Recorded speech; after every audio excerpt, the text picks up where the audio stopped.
Breaking news, Indian army একজন আতঙ্কবাদীকে জম্মু কাশ্মীরে encounter করেছে।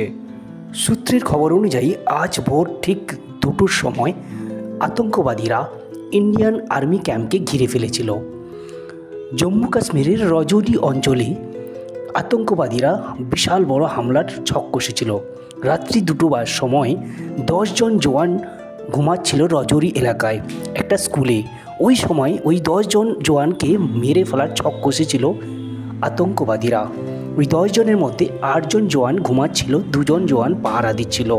আতঙ্কবাদীরা মনে করেছিল হাই স্কুলের এই রুমটাকে চারদিকে ঘিরে জওয়ানদের পুরো মেরে ফেলবে, কিন্তু 2 জন পাহারাদারি জওয়ানের বাহাদুরিতে তাদের এই ইচ্ছা ব্যর্থ হয়। তারা ব্যর্থ হয়ে ফিরে যায়। প্রায় 100 থেকে 150 রাউন্ড বুলেট ফায়ার করেছিল তারা। আতঙ্কবাদীদের হামলাতে ওই 2 পাহারাদারি জওয়ান জখম হয়ে যায়, যাদেরকে হাসপাতালে ভর্তি করা হয়েছে, এবং আতঙ্কবাদীদের মধ্যে একজনকে এনকাউন্টার করা গেছে। বাকিদের এখনও সার্চ অপারেশন জারি আছে। আতঙ্কবাদীদের খতম করার জন্য প্রায় 2000 প্যারা কমান্ডো নামানো হয়েছে। খবরে থাকুন, নতুন নতুন খবর জানুন, চ্যানেলটিকে সাবস্ক্রাইব করুন। ধন্যবাদ।